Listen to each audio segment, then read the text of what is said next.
कृपा कर हृदय से लगाओ, हमारी कथा को न दिल से लगाओ। हम पे कृपा कर गले से लगाओ, हमारी कथा को न दिल से लगाओ। ये कृपा कर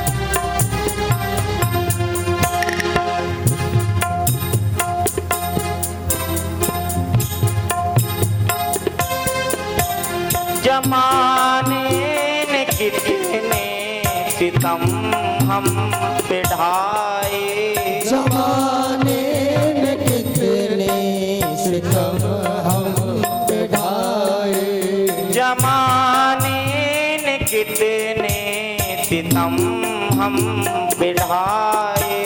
जमाने ने कितने सितम हम पे ढाए। अब तो ताये जहाँ अब न भाए, अब तो दिया ये जहाँ अब न भाए। जमाने के आगे हमें ना रुलाओ, हमारी कथा को न दिल से लगाओ। हम पे कृपा कर हृदय से लगाओ, हमारी कथा को न दिल से लगाओ।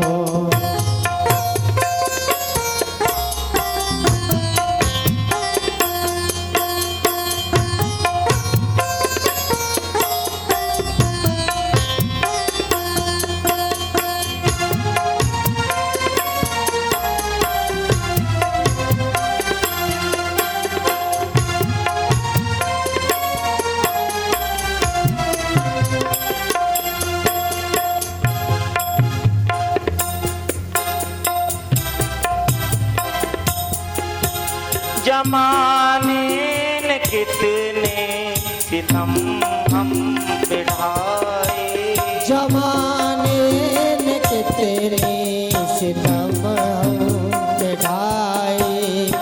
अब तो तेरा ये जहाँ अब न भाए, अब तो तेरा जहाँ ना बहाए।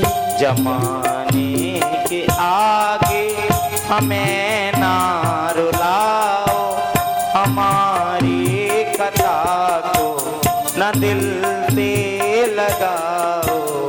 हम पे कृपा कर हृदय से लगाओ, हमारी कथा को न दिल से लगाओ।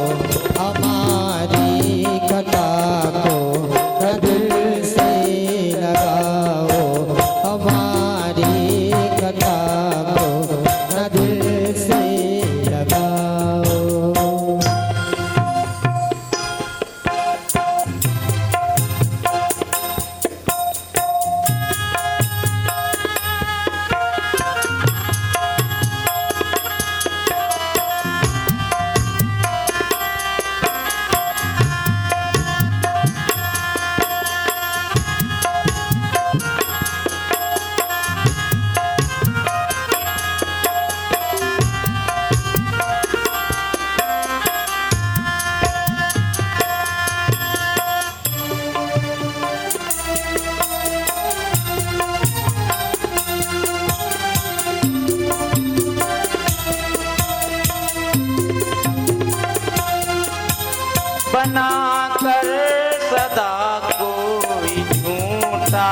फसाना। बना कर जगह कोई झूठा फसाना। बना कर सदा कोई झूठा फसाना। बना कर सदा कोई झूठा फसाना। रुलाता है मुझको ये सारा जमाना। रुलाता है मुझको ये सारा जमाना। रुलाता है मुझको ये सारा जमाना। रुलाता है मुझको ये सारा जमाना। जमाने के आगे हमें ना रुलाओ, हमारी कथा को न दिल से लगाओ। हमारी कथा को न दिल से लगाओ। हमारी कथा को न दिल से लगाओ। आज गोपियां रो रही हैं, विलाप कर रही हैं, और उन्हीं गोपियों के पास राधा रानी आ जाती हैं, और जैसे ही राधा रानी को देखती हैं गोपियां राधा रानी को घेर लेती हैं। किशोरी जी, कन्हैया तो आपको लेकर के गए थे, फिर आप अकेले कैसे?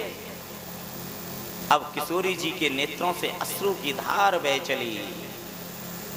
अरे गोपियों, मैं क्या बताऊं, जिस तरह तुम्हारे मन में अभिमान आया उसी प्रकार मेरे मन में अभिमान आया, और कन्हैया हमें छोड़ करके चला गया।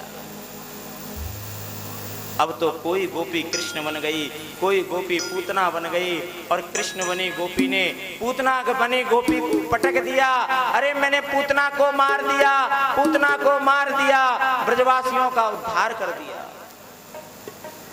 देखा तो कृष्ण है ही नहीं। एक गोपी ने दूसरी गोपी को उठा लिया और बोली, देखो मैंने गिरिराज को धारण कर लिया, आप सब गिरिराज की शरण में आ जाओ, गिरिराज की शरण में आ जाओ। कृष्ण कृष्ण कह करके गोपियां कृष्णमय हो गई, और एक ही आवाज कह रही है, प्रभु यत्ते सुजात चरणाम बोहरम स्तनयसो बीतासनै ददे महिकर कसेसो तेनाटवे मटसे अद्यथते न किंत्वे कुर्पादि विभ्रमति दे गबदाय सामना। अरे कृष्ण, हमें और कुछ नहीं चाहिए, आप एक बार वो चरण जो आपने कालिया नाग के मस्तक पर रखा था, जो आपने चरण ब्रज के भूमि में रखा था, आज वो चरण हमारे सिर पर रख दो, बस हम इतना चाहते हैं। आप सोचते होंगे ये गोपियां पागल हैं जो रो रही हैं। प्रभु, हमें इसकी चिंता नहीं है कि हमारा क्या होगा। अरे गोविंद, आपने ब्रजमंडल में कभी चरण पादुका नहीं पहनी। नीतम नीतम तब नवनीतम, आप माखन चुरा करके नंगे पैर ब्रज की धूली में दौड़ते थे, और जब ब्रज की धूली में दौड़ते थे तो हम कहती थी कि आपने माखन तो चुरा लिया, कोई बात नहीं, लेकिन आपके पैर जलेंगे, आप नंगे पैर इस जेठ की दोपहरी में यमुना जी की गर्म रेती पर मत दौड़ो। गोविंद, उसी प्रकार आज आप इस वृंदावन के नितांत जंगल में नंगे पैर भ्रमण कर रहे हैं। इस वृंदावन में हजारों प्रकार के कांटे हैं, हजारों प्रकार के कंटक हैं। ये कांटे, ये कंटक आपके चरणों में लग रहे होंगे। गोविंद, ये कांटे लग तो आपके चरणों में रहे होंगे, लेकिन पीड़ा हमारे हृदय में हो रही है। आप जहां कहीं भी हो, आप आ जाओ प्रभु। अब हमारे मन में बिल्कुल भी अभिमान नहीं है, आप हमें छोड़ करके चलिए। सुखदेव जी कहते हैं, राजा परीक्षित, जब मनुष्य की आंखों पर अभिमान की पट्टी बंधती है तो वो भगवान को भूल जाता है, भगवान को नहीं देख पाता है। और भगवान कहीं गए थोड़े ही थे, भगवान तो वहीं गोपियों के बीच में चुन्नी ओढ़ के बैठे हुए थे। और जैसे ही देखा कि ये गोपियां अब अभिमान से शून्य हो चुकी हैं, तुरंत जूंघट उठाया और आवाज लगाई, गोपियों। जैसे ही इतना सुना, तुरंत गोपियां ऐसे खड़ी हो गईं मानो मृत शरीर में पुनः प्राण वापस आ गए हों। और गोपियों ने आकर के तुरंत अपनी चुन्नी बिछाना शुरू कर दिया। चुन्नी पे चुन्नी, चुन्नी पे चुन्नी, एक गद्दी बन करके तैयार हो गई और उस पर कन्हैया जी को बिठाया और उनसे हाथ जोड़ करके निवेदन किया, प्रभु एक बात बताओ, हम आपसे इतना प्रेम करते हैं और फिर भी आप हमें छोड़ करके चले गए, ऐसा क्यों? बोले, भैया प्रेम 4 प्रकार का होता है, तृप्त काम, पूर्ण काम, अतृप्त काम और गुरुद्रोही। एक प्रेम तो वो होता है जहां प्रेम किया जाता है किसी विशेष वस्तु की चाह के लिए, और जैसे ही वो वस्तु मिली हमारा प्रेम समाप्त। एक प्रेम होता है, प्रेम तो किया लेकिन जब साथ देने का समय आया तो वहां से चले गए। एक प्रेम होता है, न हमें तुमसे कुछ चाहिए न तुम्हें हमसे कुछ चाहिए, बस प्रेम करते हैं, न मिलते हैं ना बात होती है, बस प्रेम करते हैं और यही कामना करते हैं कि जहां भी हमारा प्रेमी हो वो खुश रहे, सदैव उसकी उन्नति की कामना करते हैं। गोपियों, मेरा जो तुम्हारा प्रेम है वो पूर्ण काम है, ना तो मुझे तुमसे कोई लालसा है ना तुम्हें मुझसे कोई लालसा है, हमारा प्रेम तो पूर्ण काम है। लोग रासलीला के बारे में गलत सोचते हैं कि भगवान ने रासलीला की। जानते हो रासलीला का अर्थ क्या है? भगवान ने गोपियों के बीच में बैठ करके अपने काम पर विजय प्राप्त की। सब कुछ हो रहा है लेकिन काम नहीं है, क्योंकि काम आया था, बोला मैं आपसे युद्ध करूंगा। भगवान बोले कौन सा युद्ध करोगे? किले का युद्ध करोगे, मैदान का युद्ध करोगे? बोले भैया किले का युद्ध तो मैं रोज करता हूं, आज मैदान का युद्ध करूंगा।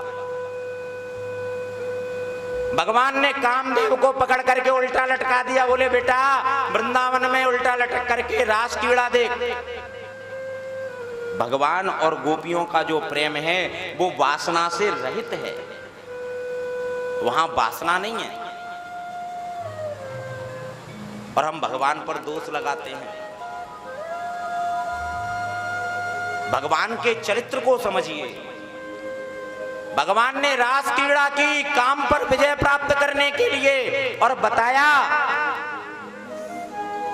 कि जो प्रेम होता है वो निस्वार्थ होता है, उसमें किसी भी प्रकार का स्वार्थ नहीं होना चाहिए। और जहां प्रेम में स्वार्थ आया वहां पर प्रेम नहीं बचता, वहां प्रेम समाप्त हो जाता है। जैसे ही गोपियों ने इतना सुना, पुनः एक बार यमुना के तट पर रास क्रीड़ा प्रारंभ हो गई और सभी गोपियों के साथ भगवान श्री कृष्ण नृत्य कर रहे हैं, तांबूल आदान प्रदान कर रहे हैं और बड़े प्रेम के साथ रास क्रीड़ा कर रहे हैं। उसी समय भोलेनाथ को पता चला कि वृंदावन में रास क्रीड़ा हो रही है। तुरंत माता पार्वती के पास पहुंच गई। गौरा, ओ गौरा, आज मुझको ऐसा बना दे कि मैं भी रास क्रीड़ा में भगवान श्री कृष्ण के दर्शन करने जाऊंगा। एक दिन वो बोले भंडारी बन के ब्रज की नारी, ब्रज में आ गए हैं, वृंदावन आ गए हैं। ओ एक दिना भोले भंडारी बनकर ब्रज की नारी, वृंदावन आ गए हैं, वृंदावन आ गए हैं। एक दिना भोले भंडारी बनकर ब्रज की नारी, वृंदावन आ गए हैं, वृंदावन आ गए हैं।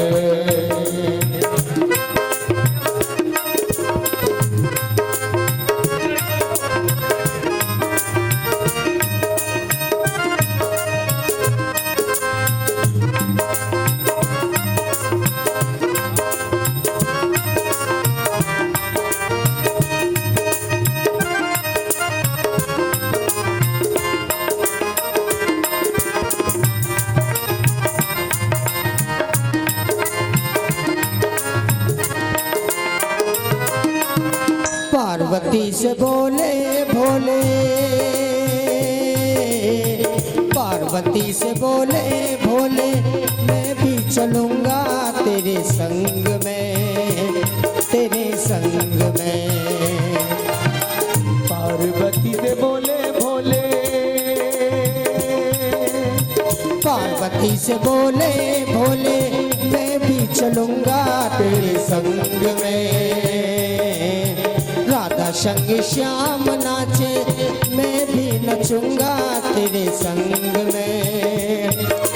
रास रचेगा ब्रज में भारी, हमें दिखाओ प्यारी, वृंदावन आ गए हैं, वृंदावन आ गए हैं। ओ एक दिन वो भोले भंडारी बनकर ब्रज की नारी, वृंदावन आ गए हैं, वृंदावन आ गए हैं।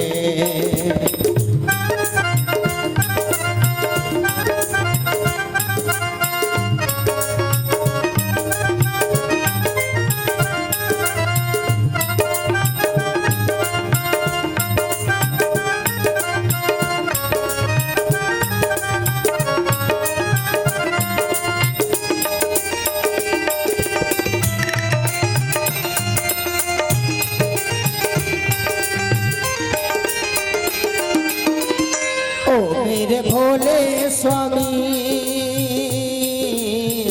ओ मेरे भोले स्वामी, कैसे ले जाऊं तुम्हें साथ में, तुम्हें साथ में।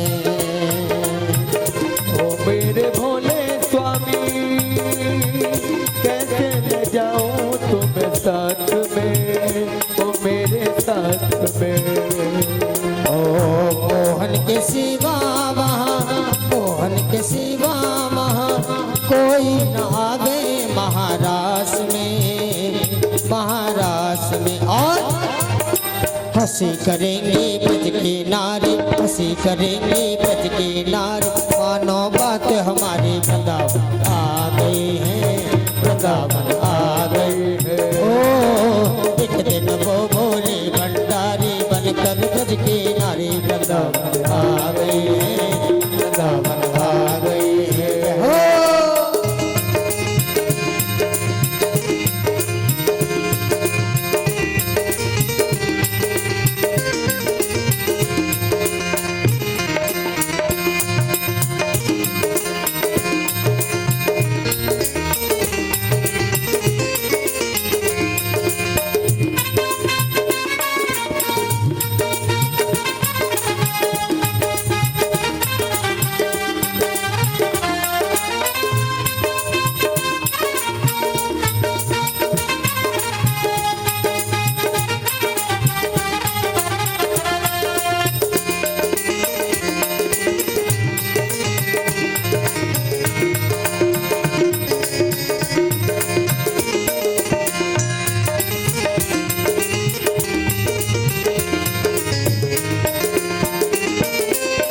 भोलेनाथ कहने लगे पार्वती,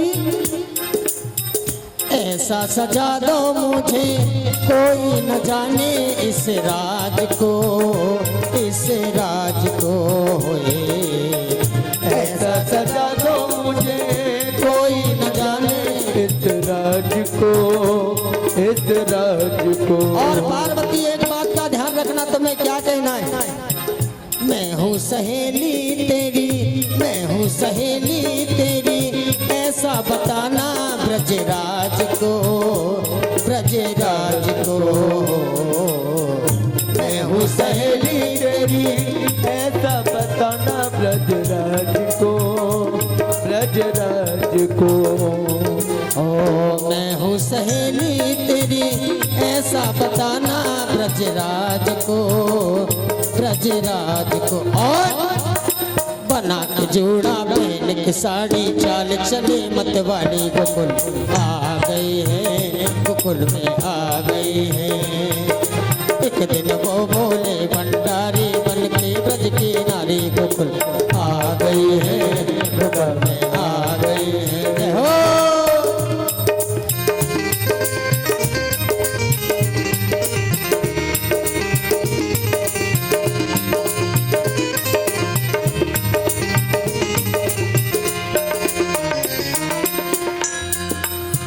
देखा मोहन ने जब समझ गए वो सारी बात रे। आज भोलेनाथ 16 श्रृंगार करके, जूड़ा लगा करके, बढ़िया श्रृंगार करके वृंदावन पहुंच गए। और जैसे ही वृंदावन पहुंचे, भगवान श्री कृष्ण ने देखा, ओहो ये नई गोपी कहां से आई है? अरे गोपी अपना मुखमंडल तो दिखा। गोपी ने घूंघट पकड़ लिया। बोले अच्छा मुखमंडल नहीं दिखाओगी अपना? एक बार अपना सौंदर्य का दर्शन तो करा दो। भोलेनाथ स्थिर होकर के खड़े हो गए। बोले अगर इसने मुख देख लिया तो ये फिर रास नहीं करने देंगे। जय हो। मेरे गोविंद ने क्या किया? देखा जब श्याम जी ने समझ गए वो सब बात को, सब बात को। देखा श्याम जी ने समझ गए वो सब बात को, सब बात को। ऐसी बजाई बंसी हो, ऐसी बजाई बंसी, ऐसी बजाई बंसी, सुध बुध भोले भोलेनाथ रे, भोलेनाथ रे। सर से सरक गई जब साढ़े शर्माए गिरधारी, वृंदावन आ गए हैं, वृंदावन आ गए हैं। एक दिन वो भोले भंडारी बनकर ब्रज की नारी, वृंदावन आ गए हैं, वृंदावन आ गए हैं। मेरे गोविंद ने अधरामृत पर रख करके बांसुरी वादन प्रारंभ कर दिया और पवन देव को इशारा कर दिया। बोले चलो एक जोर का झटका सा लगाओ। एक हवा का जोर का झटका आया। भोलेनाथ की चुंदरी उड़ गई और भोलेनाथ गोपी बन करके प्रकट हो गए। ओहो भोली गोपी जय हो।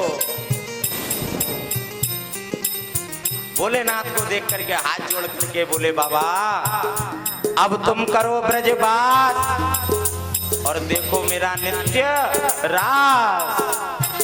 दीन दयाल तेरा,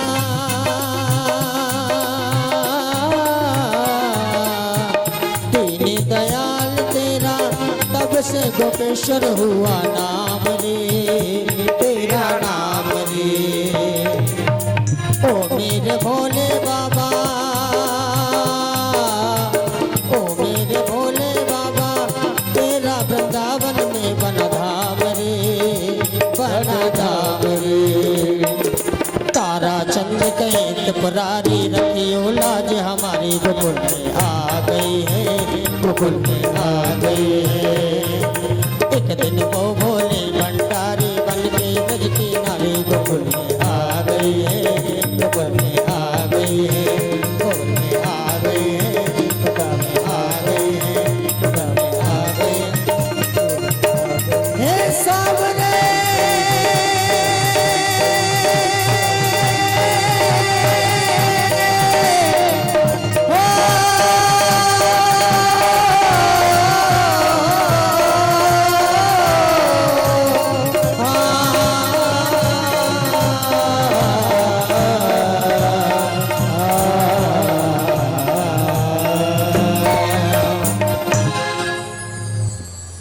मेरे गोविंद ने महारास क्रीड़ा की और भोलेनाथ भोली गोपी बन करके आए और आज भी भोलेनाथ श्रीधाम वृंदावन में विराजमान हैं और सायकालीन सत्र में गोपी रूप धारण करके भगवान के महारास में जाते हैं। बोलिए गोपेश्वर महादेव की जय हो, श्री रास बिहारी सरकार की जय हो। भगवान का ये जो रास है ये बिल्कुल ही विशुद्ध है, इसमें किसी भी प्रकार की वासना नहीं है। और हम जहां एक स्त्री और एक पुरुष दिखाई दिया तुरंत कहने लग जाते हैं देखो रासलीला कर रहे हैं। भगवान की रासलीला में वासना नहीं है और हम बिना वासना के प्रेम कर ही नहीं सकते। तो भैया हमारा प्रेम निस्वार्थ कैसे हुआ? हमारा प्रेम तो स्वार्थी है, निस्वार्थ प्रेम तो मेरे गोविंद का है जिसको कुछ नहीं चाहिए। परंतु हम भगवान से फिर भी मांगते रहते हैं। अरे मांगना है तो इतना मांगो कि गोविंद आप मेरा हाथ पकड़ लो, आप मेरे साथ चलो। गोविंद से गोविंद का साथ मांगो और कुछ मत मांगो। 6 महीने तक शरद पूर्णिमा की रात्रि हुई और 6 महीने बाद आज गोपियों ने जब नेत्र खोले तो उनको ऐसा लगा, बोले जिस कार्य के लिए हम आए थे वो कार्य संपन्न हो गया। सूत जी महाराज कहते हैं सौनकादि मुनियों, आज नारद जी ने मन में विचार किया, बोले भगवान तो लीला करने में व्यस्त हैं और भगवान को जब तक मथुरा नहीं बुलाया जाएगा तब तक कंस का उद्धार कैसे होगा। कंस के पास पहुंचे, कंस तूने क्या क्या किया अब तक बता तो सही। कंस बोला गुरुजी पहले आकाशवाणी हुई, मैंने देवकी के 7 पुत्रों को मार दिया। बोले अच्छा बहुत बढ़िया किया। बोले उसके बाद 8वीं कन्या हुई, उसको मैंने जैसे ही मारा वो हाथ से छूट करके कहती है कि तुझे मारने वाला तो 84 कोस में जन्म ले चुका है। मैंने 84 कोस में अपने गुप्तचर भेजे, पता चला कि गोकुल में नंद बाबा के यहाँ कोई 2 बालक हैं, कृष्ण और बलराम। वहां मेरे जो भी गुप्तचर जाते हैं वो उन्हें पकड़ करके मार देते हैं। मुझे तो ऐसा लगता है कि यही कृष्ण बलराम मेरे काल तो नहीं। एक काम करना, तुझे पता है तेरे पास एक शिव का दिया हुआ धनुष है और शिव जी ने जब तुझे ये धनुष दिया था तब तुझसे कहा था कंस जो इस शिव धनुष को तोड़ेगा वो तुझको नहीं छोड़ेगा। तू धनुष यज्ञ रख। और धनुष यज्ञ में कृष्ण बलराम को बुला और जब कृष्ण बलराम यहाँ आएंगे तो वहां तो उसके गुप्तचर रहते हैं, यहाँ वो अकेला पड़ जाएगा और तू घेर करके उनको मार देना। बोले ठीक है प्रभु, जैसा आप कहते हैं वैसा ही करूंगा। अक्रूर को बुलाया और अक्रूर से कहा अक्रूर ब्रज चले जाओ और जाकर के भगवान श्री कृष्ण और बलराम को ले आओ। अक्रूर ने मन में विचार किया दैत्य है, अगर मना करूंगा तो हो सकता है मुझको भी मार दे, क्योंकि अपने पिता को तो इसने जेल में बंद कर रखा है। कोई भरोसा नहीं इसकी बुद्धि का, जाना ही चाहिए। रथ सजाया और प्रातःकाल आज ब्रज जा रहे हैं तो क्या देखते हैं कि जिस ब्रज की दूरी 1 घंटे की वहां 8 घंटे लग गए।